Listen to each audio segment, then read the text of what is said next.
Come on in, guys. Please, move in for it. Yeah, you want to sit down?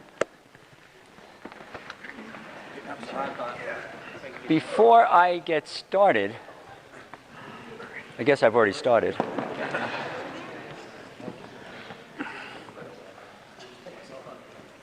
Let me feel your chi. Come on in. I feel like,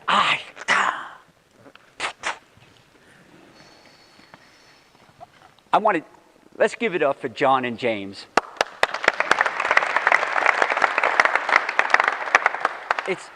It's extraordinary to have people like this with me doing my work. It makes my work so much easier. You know, the energy that they create and the information that you're receiving. And it's almost like, you know, it doesn't get any better. Thank you for coming back today. I don't take it for granted. Why should I? I don't want to waste your time. I have an obligation. I'm here to serve you. And if I'm wasting your time, I shouldn't be here. So I try. I went home last night, and thanks to you, I didn't sleep. Talk about the power of influence. My God, I could see all your faces. I was lying in bed like this. It was 2:30 in the morning, and I still wasn't asleep. That's your fault. But I loved it. I loved every second of it. I'm laying there thinking, oh my God, I want to begin again. Is it time? And I get up and I look at the clock. It was 4 o'clock. Not time yet. Got to wait. So, once again, I want you to join me in that little exercise. I have to get my heart open for you. And so I'm imagining myself turning that switch on. You see, we wear different hats. I'm not always this way. If I were, I'd burn out about 8 years ago. We wear different hats. I have the dad hat, the padre hat, the spouse hat, the friend hat, the professional hat. I have all those things. But one thing that remains constant is me, my essence, who I am, basically.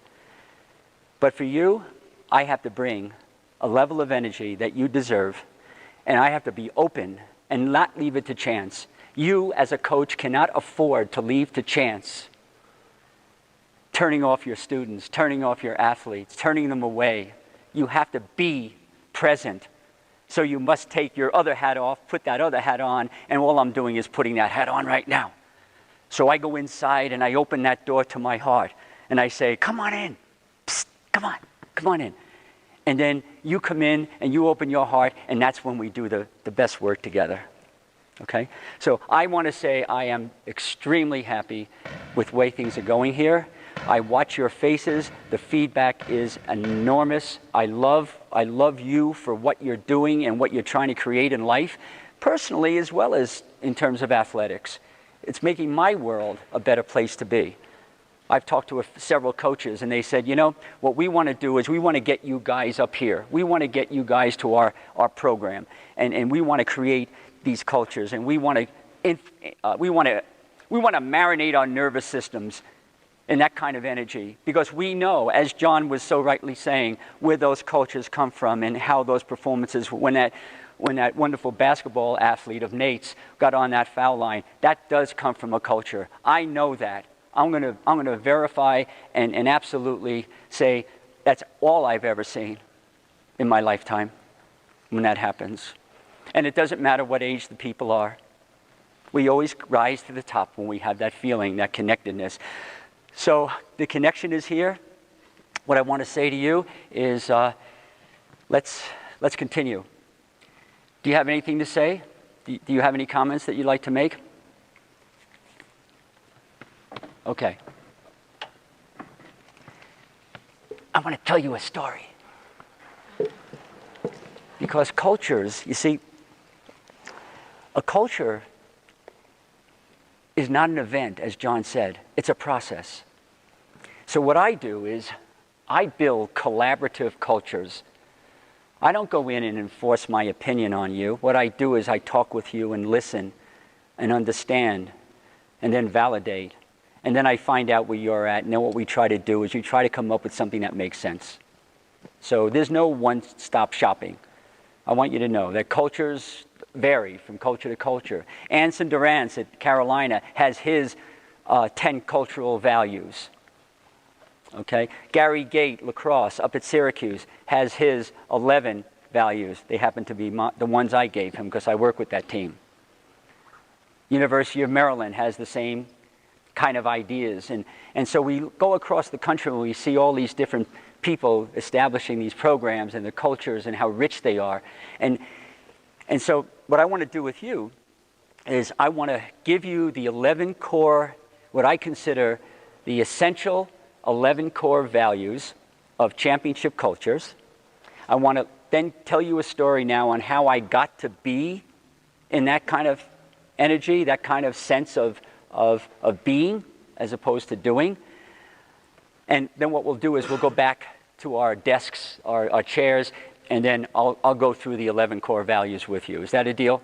Okay? And then I'm going to give you, where I'm going to come in is I'm going to give you practical ways that I have found have been very successful, not just for me, but for so many others that I have taught and been privileged to be with over the years.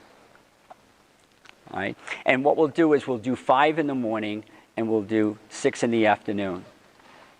And they all come down to strong facts. It's a nice acronym. You could remember it. Okay, so we have strong facts. We have selflessness, trust, respect, oneness, never giving up, gratefulness.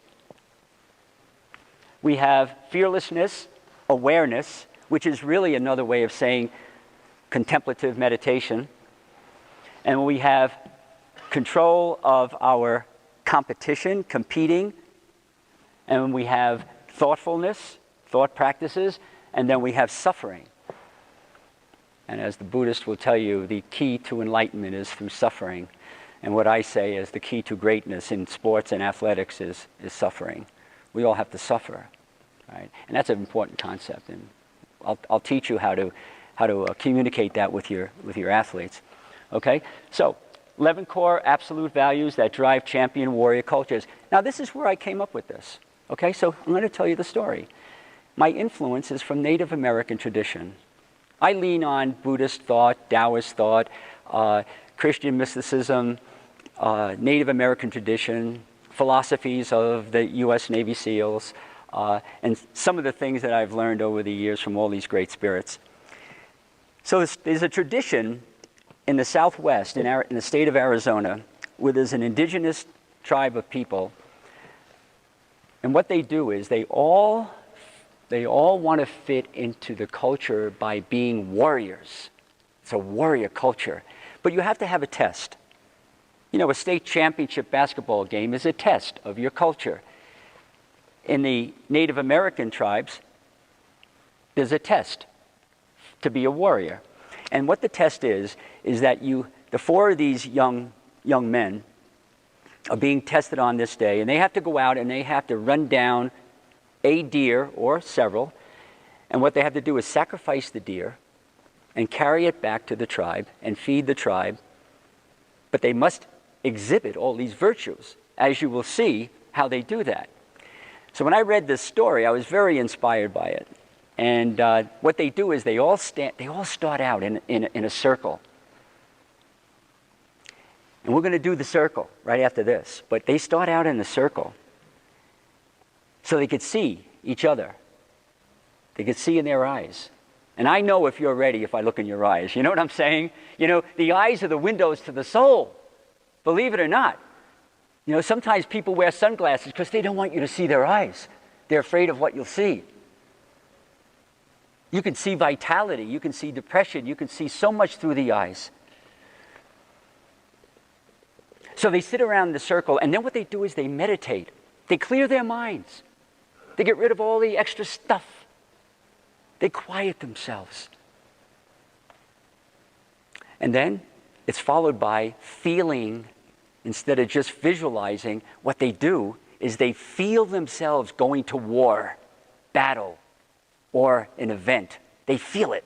So they know what they're going to do. They feel themselves running. They feel themselves hiking, climbing over boulders, chasing the deer, capturing the deer, coming back. They feel what that might be like. Just like any one of you can feel whatever it is in sport that you're doing. I could feel myself if I close my eyes running on a trail, bounding off rocks. You could feel yourself if you're a tennis athlete holding that racket. If you're a basketball athlete, the basketball in your hand, taking a foul shot. You could feel everything in life if you just are aware enough to want to do it. And get to a place where you can feel yourself eating a hot fudge sundae. And that's really heaven. God, that feels so good. And it's calorie-free. However, once they do that, they go. And they don't come back until they're successful. So they take off and they start going after the deer. And they know where the deer are, so they run up. They're going up the hills. And they spot a herd of deer, and they start running toward the deer. Well, they're out there for like an hour, hour and a half. That's a lot of running, right? Anybody here run an hour and a half or 2 hours? Gets to be 3 hours. Still no success. 3.5 hours. One of the young warriors starts to complain, and he starts to say, I'm tired. I can't do this. It's not possible. And one of his buddies says, you can do this. We've trained. You're scared. I know it. But we'll help you. If you need to walk, we'll walk with you. Then you can run when you feel like you can run again. And we'll keep going. So they keep going. And he was encouraged by that. He was inspired by that. And he kept going. They were out another 2 hours. 2.5 hours more. 3 hours. Now they're out 6 hours. And one of them says, you know what? I've got to stop. I've got to stop. I've got this excruciating pain in my calf. I feel like someone's put a knife in it. Give me your shoulder. Here, put your arm around my shoulder. Come with me. They start going, and he's hopping along on his shoulder. But they're going after the deer. And nobody's letting them give up. They're all together. They're all connected. They're out there for another 2.5 hours, approaching 9 hours of running. Now, this is no joke.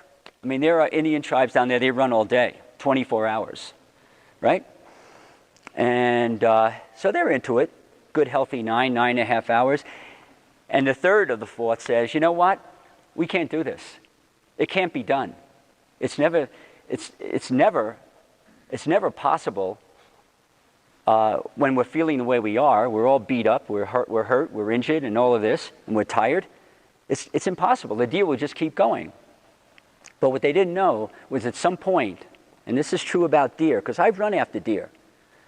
In my book, Thinking Body, Dancing Mind, in my book, Working Out, Working Within, there's a chapter called Running with the Deer. And I was running with those deer right over this hill here, believe it or not, and chasing deer for 4 hours. So I know what happens to deer. They stop, ultimately, because they get tired. But you got to keep going. Just like you do against your opponent, you got to keep going. And they kept going, and finally, one of the deer lies down. And the guy who didn't have the belief was told by one of his partners, this is our core virtue. He didn't use those words, but this is why we're doing this. This is challenging your belief. You must believe. The chief said, we can do this.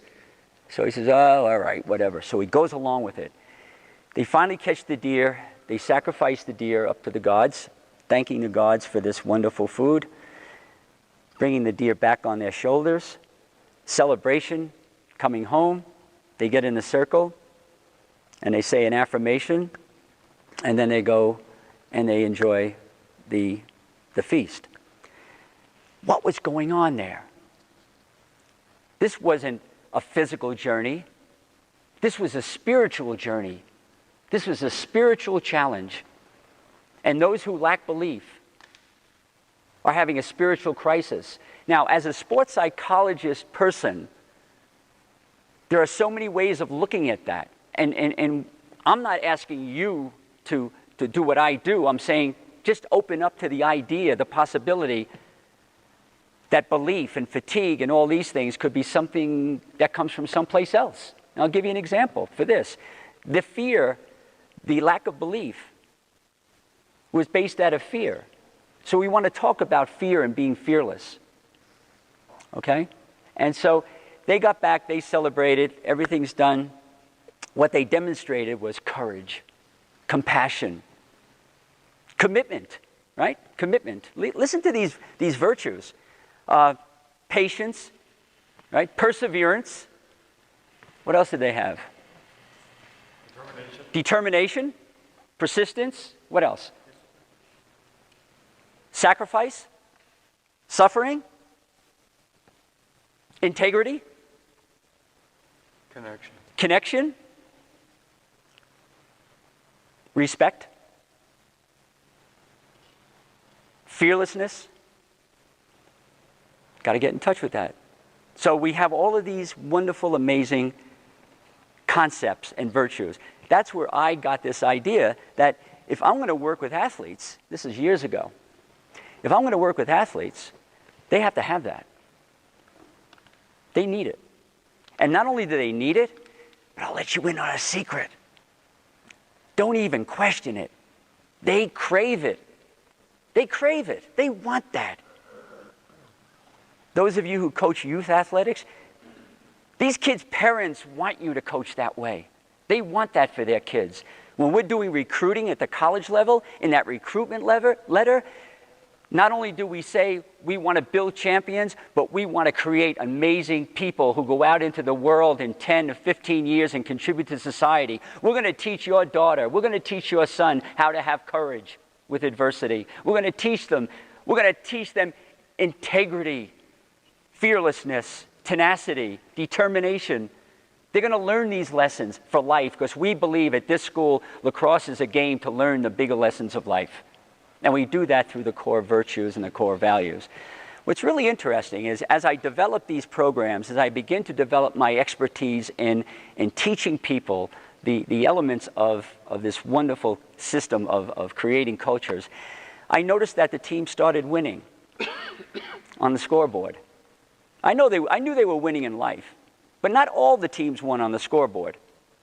But that was okay, because if they didn't win on the scoreboard, they were at a better place than they would have been had they not developed those cultural values. So I'm really into this idea of winning is not what the scoreboard tells us. I don't want to look at a scoreboard to say I'm a winner. I'm a winner because I have these virtues, because I have these virtues that are developed in my culture. And that's the beauty of all of this. And that's why we're all winners. We're all champions. And I don't mean handing you a token trophy, like everyone gets a trophy no matter what your effort was. I don't believe in that. I believe in effort. I believe in rewarding effort. I'm talking about the real gem is the feeling that the kids have inside. Yeah, you lose the championship, right? But who knows what that means? So the day after the Warriors lost their world championship to Cleveland, which they'll never do again. Never do it again. I believe the reason they lost, well, I'll get into that in a minute, but the day after I was fortunate to have a phone conversation with Steve Kerr, the head coach. And so I said to him, Steve, how does it feel? He says, Jerry, it's really interesting. We were all sad in the locker room, but there was so much joy in the locker room. And who knows what this means? Who knows what it means? Well, 2 or 3 weeks later, they signed Kevin Durant. And what it meant was, had they not lost that game, there was a really good chance Kevin Durant would not have signed with the Warriors. Because one of their selling points after the loss was, you could really help us get back on track. We lost. We don't want to do that again. And you're the man. And that was part of it. So we never quite know. But the fact is that Steve is saying to me, we had a lot of joy, That's life, isn't it? Life is 10,000 sorrows, 10,000 joys. Did you ever notice? It's full catastrophic living, right? It's full. Now, if you're a coach and you have a team, could you embrace that? Full catastrophic living, ups and downs, win, lose, win some, lose some. We win together, we lose together, we love each other, we play together. I mean, that's all part of the thing. And it starts from the heart and it goes to the head. And the head is the analysis after the fact. But the heart opens up and says, you know what? I may lose. In fact, one of my favorite affirmations with my teams is, we all recite this, and you'll see it in your affirmation list when I go over affirmations, is we may or may not win, but we play like the most amazing, fiercest warriors alive. We compete like crazy. We compete with our hair on fire. Yeah, we might not win, but we still compete like crazy. And that's part of the core virtue. That's our values. That's what we do. I might or might not get my book published, but I write anyway. Okay? All right. So let's stand up. And what I want to do is I want you to all form a circle.